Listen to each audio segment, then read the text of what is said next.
Hello everyone, welcome to Everything Arsenal, and this is the latest Arsenal news. Let's get to it. Live show. We will be talking about Benjamin Sesko. We'll be talking about the latest on Kieran Tierney, the latest on Emile Smith Rowe, and the latest on Joel Hart. So let's start with the latest update on Benjamin Sesko, the talk of the week, the talk of the day, the talk of the transfer window so far. The transfer window isn't even open yet, but let's start with this from Fabrizio Romano earlier today. So this is what he's had to say. In the next days, the situation of Benjamin Sesko will become clear. The player will make a decision on his future. As of today, I can guarantee 100% that not even Sesko himself knows where he will play next season. So the guy is taking time to make his decision. Arsenal have put off on the table. Man United have put an offer on the table. Chelsea have put an offer on the table. Leipzig have put an offer on the table. Leipzig wanting to stay, first of all. So it's not easy to get him out of there if Leipzig also want him to stay. So all the offers are on the table, and it's up to the player to decide. Now, for me, if we really want him, I am 100% sure he's going to choose Arsenal. These days, I'm not worried about any other team. There's obviously a slight chance he might choose Chelsea. There's a slight chance he might decide to stay at Leipzig. There's a slight chance he might decide to go to Man United. But for me, I feel like he's going to join Arsenal. If we really want him and have gone after him, we are going to get him. And this is what Fabrizio Romano had to add on that. Benjamin Sesko taking some time, some more days, to decide his future. There's still new contract proposal from RB Leipzig on the table. Meanwhile, Sesko said no to 30 million euros net salary from Saudi. Man United, Arsenal, Chelsea have all been approached Sesko since March, April. So I wanted to make something clear in terms of this, because I see a lot of people saying, why can't Arsenal just pay the release clause today? Why are we taking so much time? As you can see, Arsenal were not linked to Benjamin Sesko first. Man United and also Chelsea were all interested in him since March. So it's not a case of Arsenal taking too much time to sign the player. It's not just us who wanted Sesko. And it's not as easy as just going to activate the release clause right now. He might decide to stay at Leipzig. Even if we activate it right now, he might not want to join Arsenal. So the offers have been put on the table, and it's up to the player to decide. After he decides, if he says he wants to join Arsenal, then we can activate the release clause. And this is again what you said yesterday. Benjamin Sesko is highly admired at Arsenal, and Team Talk understands an offer is on the table, which the club believe will convince the player to pick them. Sources say Sesko is impressed by the project at Arsenal, but is taking time to consider all the others. So our offer is already on the table. There's nothing much more you can do after that. We've already put the offer on the table. We now have to wait for the player to make his decision, and then we reactivate the release clause. Even if you activate it right now, there's not much difference right now, because he still has to decide. He might decide to say, I'm going to wait up until the Euros finishes. That's when I'll make my decision. Then it will be up to us to decide whether we want to move on to a different target, or wait for Sesko to finish his Euros, or wait for him to make his decision. So it's not all about just activating the release clause. And lastly, in terms of that, Fabrizio also, is it this one or is it wrong one? So let's say it's this one. So this was Fabrizio. Arsenal, Man United, and Chelsea have all presented their project to Benjamin Sesko. So we've all presented our projects. There's nothing much else we can do. We have to wait and see. Now, if he decides to choose Arsenal, and then the other teams are out of there, and then we still don't activate the release clause, then at that point you can start saying, why are Arsenal taking so much time? But at this very moment, there's nothing much that can happen. The release clause, we have to wait for him to make a decision and then move on to that. And again, I've seen people saying he's joined Chelsea. There's nothing like that. Those are lies. There's no where Chelsea have activated his release clause. We're still waiting for the player to make the decision, and that is coming from the likes from Fabrizio Romano and other dependable reliable outlet. So we have to wait and see. But we've been told that's in the next few days. So I think by Saturday, Sunday, we will get to know what decision he's making, whether he's going to join Arsenal, whether he's going to decide to stay at Leipzig. I'd be very surprised if he chooses to go to Man United. I'd be very surprised if he chooses to go to Chelsea. The only thing that could happen for me as of now, I feel like he could decide to stay at Leipzig for one more season. But if Arsenal want a player these days, I'm very confident, man, that we are going to get him. And if we end up not getting him and he decide to stay at Leipzig, then we can work on other transfers. But there's nothing much more we can do in terms of convincing Benjamin Sesko. We've already done that work, and all of us have been doing it since March. So we just have to wait and see. Now, that one, we're expecting a decision very soon, according to Fabrizio. What about Joel Hart? Now, for me, I've already made myself clear. I don't feel like we really need a defender. I want all our 7 defenders to stay. But I always say if a defender like Branthwaite or Hato becomes available, I don't mind getting them into the team and having 8 defenders. Absolutely no problem. 2 defenders in every position. That is also okay. But in terms of budget and all that, I'd rather get a midfielder, a strike, and a wing, and then you try and sort out your defense last. If you still have the defenders that are available, you still need to get the defenders. But recently, you've been hearing rumors about Tomiyasu being involved in a swap deal. Rumors about Zinchenko going to Bayern Munich, rumors about Kivia going to AC Milan. So 3 of our 7 defenders right now are linked with moves away. And that kind of shows me that you're definitely going to get a defender. But will it be Joel Hato? Well, news in terms of that today, this is what Joel Hato said. He was asked about his future, and he said, "No, I'll just play for Ajax next season. I haven't finished learning here yet, and I want to win prizes with Ajax." So, okay, most players usually say this anyway. I don't think there's too many players or managers who, when you ask, "Okay, you're going to leave the team in the next 5 weeks," they'll be like, "Yeah, I'm going to leave. I'm going to Liverpool. I'm going to Real Madrid."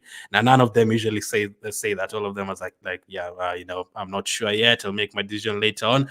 Now, what decision would be better for him? If I was him, I'd probably stay at Ajax for one more season and see if there's big offers in terms of wages and other teams if they want to battle for me and all that. Maybe he might want to go to a Real Madrid in the future, to, I don't know, a PSG in the future. Maybe he might want more wages from an Arsenal or Man United. So if I was him, I'd wait for better offers to come on. But the other thing that could happen is there's always the option of signing him right now and sending him out on loan like we did with Saliba, because we signed Saliba and we took him out to 3 loan spells at Saint Etienne's first team, then to Nice, and then Marseille and then Nice. I think it was Nice and then Marseille. So 3 teams. We sent him back out on loan for 3 seasons, and then he came back. So a player like Joel Hartle's under 20 years of age, you can send him out back on loan to Ajax for 1 season, see how he does there.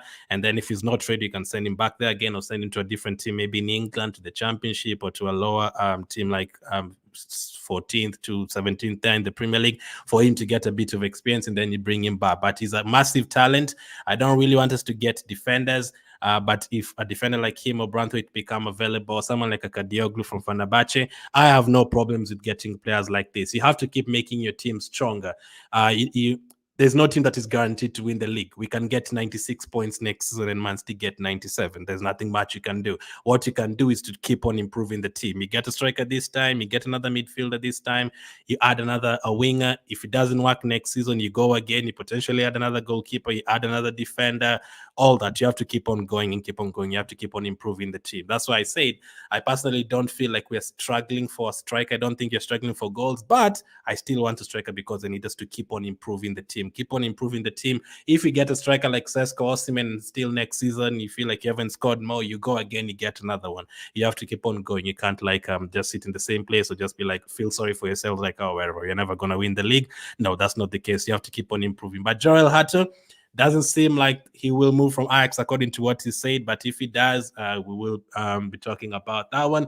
Personally, for me, I don't really want a defender anyway, but if he joins, I'll be very happy. Those are really the 3-4 defenders being linked to him. Branthwaite a bit, but Branthwaite will cost over 70 million, so that is pretty much impossible. And players like Kadioglu from Fenerbahce, not too many. Speaking of defenders, I'll come to your comments. Speaking of defenders, Kieran Tierney is one defender that definitely is going to leave Arsenal, like 100% is going to leave Arsenal. You see, someone like a Sesko, I can tell you 70% is going to join Arsenal. I can tell you Zinchenko, maybe there's a 40% chance he might remain. Jesus, 50-50. Partey, I can tell you it's 50-50. We don't know, like 100% if those players are going to stay or leave. But for Kieran Tierney, I'm 100% sure he's going to leave. There is no chance Tierney stays. If Tierney stays in this team and Arteta uses him, it will be the biggest miracle ever. Like, there's no chance it's going to be used. I think he's happy with to move on. Arteta's happy to move him on. He's one of the few players that are remaining that Arteta didn't sign. The rest of the players, Gabriel, Raya, Ramsdale, Ben White, Zinchenko, Jesus, Havertz, all of them are signed by Arteta. Arteta wants his own team, so he doesn't really want the Elneny is now left. That's a Wenger player. We only have maybe like Nketiah used to play under Wenger as well, and Tierney used to play under Emery. Saliba signed under Emery, but he never really got to play under Emery, so there's that as well. So Tierney will probably definitely leave. Now it's all about how much we're going to get for him and where he's going to go. Let me know how much you guys would want for Kieran Tierney. According to reports, sources have confirmed to Team Talk that Arsenal will sell Kieran Tierney this summer, with Mikel Arteta against giving him another chance at the club. Premier League clubs are keeping tabs on his situation with Aston Villa among the clubs interested. There's a time Aston Villa wanted him like a couple of seasons ago as well, and it looked like he was going to go there. That time we were crying. We were like, hell no, we can't let Tierney go to Aston Villa. I still think he's a good player. I still think he's the nicest person ever, the most humble players that we've ever had. He can probably still do a job, but in terms of the way we play, the way those players are drilled, the way Arteta wants a fullback who can, get into midfield and control the ball and control the possession and sometimes overlap, sometimes do this and that. I personally don't think Tierney would fit into that. If you just wanted a player who's going to bomb forward and, cross the ball and just defend, then Tierney probably is an answer. It would be very good if we had one player with, so basically combine Tierney, Tomiyasu, and Zinchenko as one player, would have a very deadly fullback. If you had someone who can overlap and he can also get into midfield and control the ball and can also man mark and all that, that would be great. Tierney is a better defender than Zinchenko, but in terms of attacking ability and getting into midfield and keeping position and all that, that stuff feels like Zinchenko is better than Tierney. And I feel like Tierney himself knows he's not going to be here, and everyone knows Tierney is not going to be here anyway. So it's all about how much money we can get for him, considering he's had a lot of injuries. Even at Sociedad, he had a few injuries too. So we're not in a great position in terms of that. It looks like it will be another player that we're only going to get like 15 or less million for. Chamberlain is still our most expensive sale of all time, 35 million. That is quite less. And if we had sold Tierney around 2021, this time, during that COVID time when you're wearing this kit, and then the season after, Tierney was really good. You're scoring goals. I remember his goal in the snow against West Brom away. There's a goal he scored in the last day of the season, I think, against Watford. Those days he was really good. He was defending well. He was getting crosses. I think he assisted Aubameyang, I think, against Man City in the FA Cup semi-final. That time he was really good. He was very, very good. But unfortunately, the injuries kind of killed him. I'd still like to know. I'd still like to ask Arteta, if Tierney didn't get injured, would you have signed Zinchenko? If the answer is yes, then I would have known, okay, he feels like Tierney wouldn't have fit into the system. But you have to imagine that the reason why we actually went for a left back first of all is because Tierney was always injured. But in terms of a player, still a very good player, but he's not going to be playing at Arsenal, especially considering he's not an Arteta player. Forget about players who aren't really signed about with Arteta. Tierney is going to leave, Nketiah is going to leave, Elneny has left, so this is going to be like Arteta's team now, like from back to front, even the backup position. So if you're still here and you're playing under Emery and playing under Wenger, you are very likely to still be here. That means you have something going for you, and it's a kind of like, see. So Tierney definitely going to leave. How much would I be looking for him? I mean, we're not going to get 30 or 35 million, unfortunately. Teams could even offer 10 million. And if you had to sell Tierney 2 years ago, you'd have sold him for even 40 or 50. But right now, obviously, the injuries and the form dropping, and there's not too many teams that want him. If you can get like 20, I'll be happy, to be honest. Just use that budget on someone else. Another player who's going to leave. This one I really don't want him to leave, but it feels like he's going to leave, unfortunately. That is Emile Smith Rowe. According to reports from Graham Bailey, Emile Smith Rowe has been informed by Arsenal that the club will not stand in his way to move on this summer, but want more than £30 million for the player. Brentford, Brighton, Crystal Palace, Wolves are amongst the clubs looking into a potential deal. So obviously you also had that Fulham want him and Aston Villa want him. Now, that's like 6 Premier League teams that want him. That's not bad at all. There's the worry was like 2 years ago, 3 years ago, when you were trying to sell players, there's no one who wanted Willian, there was no one who wanted David Luiz, there's no one who wanted Mustafi, no one wanted Bellerin. Right now, I think most of our players, if you had to say today, Smith Rowe is for sale, or we already say that, but if you'd say like Raya is for sale now, if you after we bought him, or Odegaard is for sale, like we'll hear a lot of teams that want those players. And even Smith Rowe, a player who doesn't really play. In terms of attacking returns, it could be because he hasn't really been playing a lot. But if you consider, like, I think he's not even scored a goal or something the last 2 years, 2 seasons in a row. Like in terms of attacking returns, I know it doesn't get too many minutes, but you'd hope for at least 1 assist, 1 goal somewhere there. Now he's not had in like any attacking returns for 2 seasons. He's been injured a lot, and you don't know if he's going to keep up with the pace. I saw a bit of the old Smith Rowe against Luton, with the pressing and getting on the ball and moving it quick, and against Everton on the final day of the season as well. I kind of thought, listen, maybe Arteta wants to keep him because if he's brought him in a very important game like Everton at home in the last game of the season, may still have a chance to win the title. He brought him in to make a difference. He hit the post, unlucky not to score. But I think if we are given 30 million, they're going to sell him. The other thing that can stop him is if he wants to stay at Arsenal, obviously. They say that this is a guy who really loves Arsenal. He's not really sure about leaving. He doesn't really want to, go to a different team. But listen, if we've been told that Fabio Vieira is going to stay, so if Fabio Vieira is going to stay, he's probably going to be the backup to Odegaard. Now, Declan Rice and Odegaard always play. You can't leave Odegaard and Rice on the bench. You can take them off for a couple of times, maybe off like to the bench. But I don't know, man. Can you depend on Smith to play that number 8 position if Rice is out, or Rice has to play the number 6? Personally, I feel like I would love to see him like sometimes deputizing for Odegaard. But again, we've always come to the conclusion that Odegaard role, I don't think anyone who can play. Odegaard doesn't just like get the ball and just pass. Nah, he controls the midfield. He asks for the ball. He just knows when to pass the ball. He's the best presser in the team. His connection with Saka and Ben White on the right side is incredible. Like, he has a lot of going off for him. The energy, the work rate. I don't think anyone can beat Odegaard in terms of that. Even Fabio Vieira staying, I'm like, if he plays that position, is he going to match the Odegaard work rate? I'm not sure. Unless you bring them on when you're 3-0 up, then maybe. But Smith Rowe, I don't see where he plays. Personally, I would keep him and use him, as a backup to Odegaard some games, and then promise him this time we're hoping to go find the Carabao Cup and find the FA Cup. You're going to get more game time.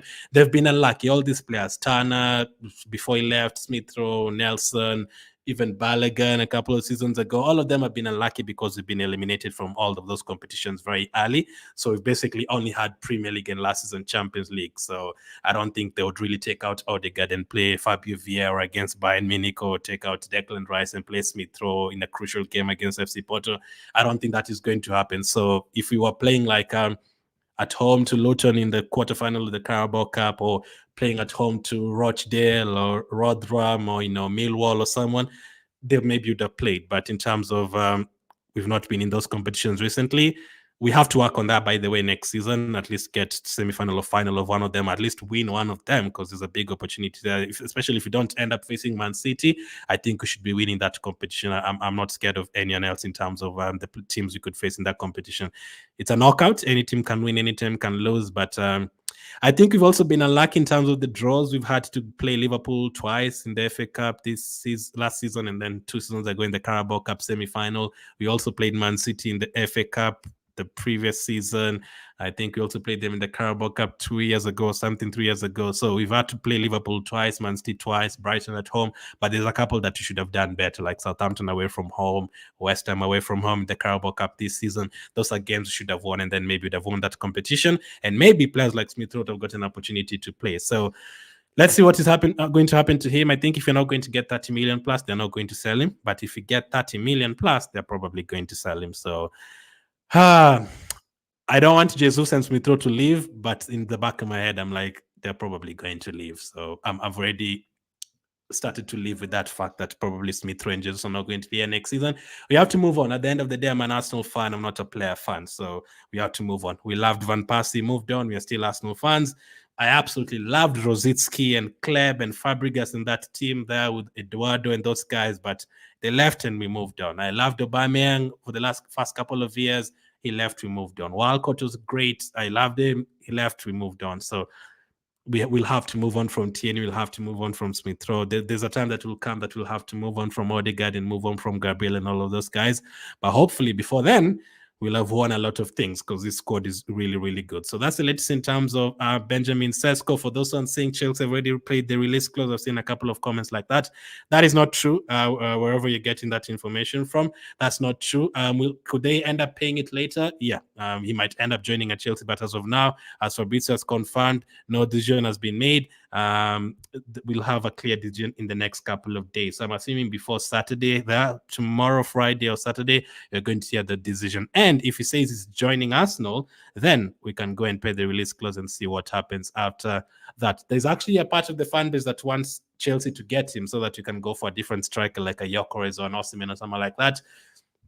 In terms of the budget and all that, I think it would be better for us to sign Sesko so that we can afford to get a midfield as well. For me, I'd get a midfielder first. Players like Douglas Luiz and players like that, if they're available for us to get. And then a backup winger and then a striker as well. And then if they want to get a left back, absolutely fine. No problem with that. So let me read a few of your comments. Let's see. I want Smith Rowe to remain. He still has a chance to play, says Melix. I want him to remain as well, but it's looking very unlikely that he's going to stay. CJ says, indeed, Benjamin Sesko is the one. I believe in Mikel Arteta. If you really, really need Sesko, he will get him for us, says Gabriel. What are other options apart from Victor Osimhen? There's not too many. The striker market is very dry, and in terms of the ones that you want to get, you cannot afford them. Isaac is 180 million. You probably can't get Watkins. You probably can't get Lautaro Martinez. So you're going to have to look for players like Sesko. Gyökeres is 100 million plus, and anyway, Gyökeres has just undergone an operation that will keep him out for almost 2 months. So that is another problem. No one wants to buy a player who's just done a knee surgery. We already have a player that suffers with knee problems. You don't really want to add another one. So that's another problem in terms of Gyökeres. So Sesko and Osimhen are the only ones who you can try and get, but you'll have to break the bank for Osimhen. And Leipzig are doing it purposely so that they can get enough money for Sesko. They probably, if the release clause was not there, they would ask for 90 million for Sesko. So there's not too many strikers. You can go to Girona and try and get the La Liga top scorer, Dobrik, something like that. You can try Zakzi from Bologna is now almost joining AC Milan, so that one is impossible. You might have to go for players like there's not too many strikers, man. You might have to look for players like Muniz from Fulham. So if you look at the options, it's only really Osimhen and Sesko. So I'd not say like, okay, don't want us to get Sesko, let's try and go for another. If you don't get Sesko, you're going to struggle to get any other player. There's not too many. There's a lot of strikers in the world, but you're going to have to pay a lot of money for them. I pray that this will not be Mudryk. Not be a Mudryk situation. Do you mean in terms of Chelsea? Crown says, I was told that Sesko has agreed to join Chelsea. Who told you that? Whoever told you that lied to you. Forget about if it's a Chelsea fan, they'll probably tell you that to annoy you if it's a Chelsea fan, but Sesko has not joined Chelsea. I mean, Fabrizio Romano just confirmed a couple of hours ago, and that is it on the screen. The decision will be made in the next few days. So can he still end up saying yes to Chelsea? Yeah, he might still end up saying Chelsea, but as of now, Sesko is still a Leipzig player. He might even stay at Leipzig, or Leipzig are offering him a new contract and like adding his wages and stuff like that. How are you, Namani? We need Sesko very fast, says Gilbert. Another thing I've also seen is Arsenal take too much time in terms of doing transfers. I can agree with that 3-4 years ago.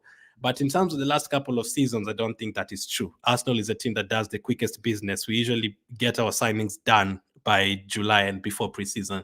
When Chelsea are fighting for Caicedo and Lavia in August and all that, we had already done our business and we were cool. So the last 2 seasons, I don't think that is true.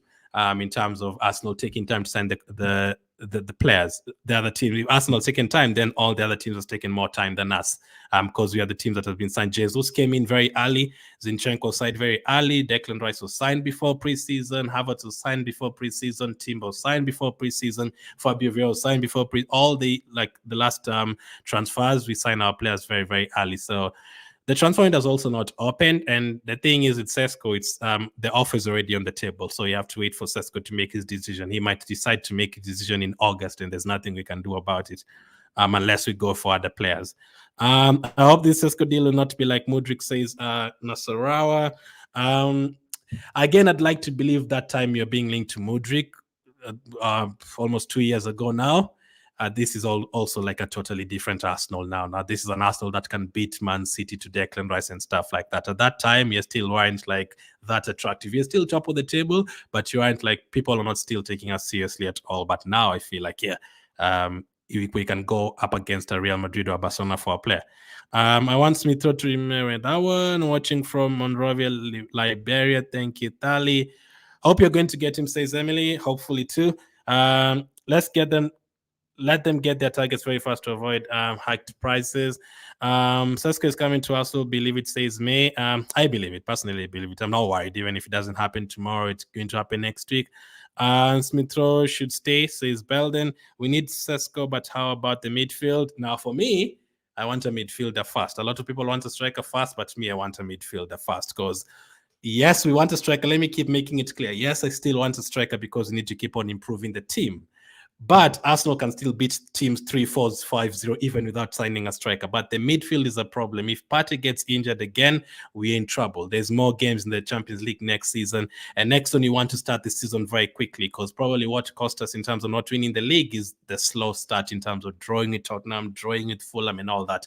If you are like, you basically need to be like 7 points ahead of Man City by January. That's what needs to happen. And then after that, you need to do what we did this January to May, like win. You can only afford to, maybe draw 3 games and lose maybe 2 or 3 games at most. You have to hit like 95, 96 points. So for me, I want a midfielder. And if there's a situation where Partey is injured again and Jorginho is not available, then we have to force Rice to play every single game. We don't want that. If we have Rice, we have Partey, we have another midfielder there, I would get Douglas Luiz. You can even tell Pat, listen, this Premier League game, I'm going to rest you, but that Carabao Cup game, you're going to play. And Pat, if plays the Carabao Cup game, you're definitely going to go through. And then you tell him next time, you're the one who's starting this Champions League game, Douglas Luiz will come on for you. Next Premier League game, Pat, Man United, you play that one. Douglas Luiz, you can play the FA Cup game. Like, I want a mixture. Onana, I would sign Onana if Pat is staying. But I wouldn't sign Onana to replace Partey. I think in terms of quality, Partey is far much better than Onana. But if he's coming to, be like a backup for Partey, I'd be okay with that. So even for fun, I would take him as a backup for Partey, no problem. And then all of a sudden, you have enough options. You can even bring Jorginho to control the game. If you just need to overpower teams, you can have both Partey and Onana, whichever that can happen. We need to sign Sesko, please, says Ayobami. And then after that, by the way, Emeka, I would go for a striker after getting a midfielder. Those are my 2 first positions. It should be fast like that of Declan Rice. Declan Rice one could have been even fast. It's just because West Ham are very annoying to deal with. We need this deal to be done so fast, and why Arsenal always take time on good players. This is what I'm saying. I don't think you can sign a very good player within 3 days. It can happen once or twice for different teams, but you have to. Edu said that they look at 180 pages of detail before they sign a player. that is our answer. So they need to look at a player really in detail. What is their personality? What is this? Can they stay fit and all that? And it's not easy to get deals done. Especially before the transfer windows opened, and also in terms of teams that want him. If Leipzig wanted to sell him 100%, yes, but Leipzig themselves want to keep Sesko. So Sesko has the choice of deciding to stay there. But as long as the offer is on the table, I'm absolutely fine. We need Luiz, says Valentine. Eggy says 90% Arsenal chance to miss Sesko to Chelsea. Absolutely fine. I'm ready to what's the saying? I can't really remember. But last year, when everyone was saying Declan Rice was joining Man City, I said that Declan Rice was going to join Arsenal. So I'm ready to die on that hill. That's the saying, right? I'm ready to die on that hill because I really trust Edu in terms of doing business these days. So let us see. If they end up paying 90 million for Sesko, that is fine. They can have him. But in terms of we are both going to pay the same release clause, and in terms of wages, and in terms of projects and all that, I believe you're going to get him. Get him ahead of Chelsea. If Chelsea go and pay 100 million for him, let them have him. We can go for a different striker. If they go and pay 100 million for him, we might as well just go for Osimhen and pay the 100 million as well. So, but in terms of him choosing Chelsea, I'm willing to bet he's not. So let's wait for the next couple of days. Please let's sign him tomorrow. We seriously need him, says Martin. We can't sign him tomorrow up until he decides on his future, as Fabrizio said, up until he makes his decision. I have so many. Yeah. So until he makes his decision, the offer from Arsenal is on the table. The offer from Chelsea is on the table. The offer from Man United is on the table. I don't think he's going to choose Man United. In my head as well, I don't think he's going to choose Chelsea. So if you believe he's going to join Chelsea, fine enough. But the moment he joins Arsenal, we'll be live. Even if he joins Chelsea, we'll come here and talk about it. Monana is a quality player. It's just like Lokonga is an average player. We need Guimaraes or Luiz. I want Luiz personally. Guimaraes as well. You see, for someone like Onana, we can say there's 9 reasons why you can get him and 1 reason why you can't get him. For a player like Osimhen, we can say, listen, he wants to join Arsenal, that's great, but the money is crazy. So you can say there's 5 reasons we can get Osimhen, but 5 reasons why it's going to be hard to get Osimhen. Now, for Bruno Guimaraes, I think there's like 9 reasons why it's hard to get him. That's a problem. There's problem with money, 100 million plus. Number 2, Bruno Guimaraes probably doesn't want to leave Newcastle anyway. Number 3, Newcastle probably don't want to sell him anyway. Number 4, he's already joined up with the Brazil team to, go through the Copa America. In terms of, is he going to be willing to come and be a squad player? Because Partey and Rice are still here. He's going to ask, am I going to play every single day? Because I'm playing every single day at Newcastle. I don't want to come to Arsenal and be a backup to Partey or be a backup to Rice. So there's like 8, 9 reasons why you wouldn't want to come to Arsenal or leave Newcastle anyway. So that one is a hard one. For Douglas Luiz, at least he would be cheaper. That's a positive. Another positive in terms of Guimaraes is that they're not in European football, so we can convince him to try and join Arsenal because we're in Champions League. Douglas Luiz, there's a negative as well. Aston Villa in the Champions League, he might decide to stay there. So personally, though, from those players, I would take Douglas Luiz. But the week is left with the day to go. So when exactly, Glenn, as we need that Sesko guy. Friday, Saturday, Sunday all counts, I guess, for the week. Core says, hey, how are you? Onana is an average player, says Valentine. I don't think he's average, but I don't think he's going to take Arsenal to that level. So I wouldn't really trust him like I trust Partey or Declan Rice because the levels he's been playing at, and I don't know if he plays the central midfielder position. Can I tell him, listen, you're going to give it the ball, make things happen for us? I wouldn't really trust him. But if he's coming on for the last 25 minutes to do a job, fine. We need Osimhen and Olise. That is not possible. That is like 200 million. Definitely not possible. I'll be watching both of them really good players, though. I will be watching till we sign a player, says Ayobami. How many players are we signing this season? I want 4 players. I think we are going to get probably 4. Maybe if they get a goalkeeper, it could be 5. Lonuker says, Joffrey, where do we play Joffrey from? You didn't say it, but where do we play Vieira? Presence of Kai and Sesko in the team. Vieira is probably going to play as a backup for Odegaard or a backup for Saka. They've always been coming on the right side. It's a tough one because I'm also looking and I'm like, Fabio Vieira, why is he going to play? Unless he plays one game here and there, not like consistently, because he can't bench Rice, he can't bench Odegaard, and he can't bench Saka. So it's definitely not going to be a starter. Potentially backup for Odegaard and potentially backup for Saka. Havertz is not going to be on the bench. I'm pretty convinced Havertz is still going to start games. If Sesko comes in, there's a chance we could see Havertz in midfield again, some games where we see Rice as a number 6. Let's see. So, guys, don't worry. Chelsea have not activated any release clause. There's no story like that. The decision will be made over the weekend from Sesko in his camp. The offer is on the table. Now all we have to do is wait. The transfer window opens next Friday. I think the fixtures come out before that, so we'll know which fixtures we have and all that. So yeah, next Friday is when the transfer window opens. What about Bruno? As I said, Bruno Guimaraes is going to be a very difficult one. I don't think he's going to leave Newcastle. You'll have to pay a lot of money. And Newcastle don't have a reason to sell him to Arsenal. They also hate Arsenal for some reason these days. So it's going to be that Declan Rice situation. But that's the latest, guys. Thank you for watching. Make sure to catch up with the videos from earlier today. And I'll catch up with you on the next one.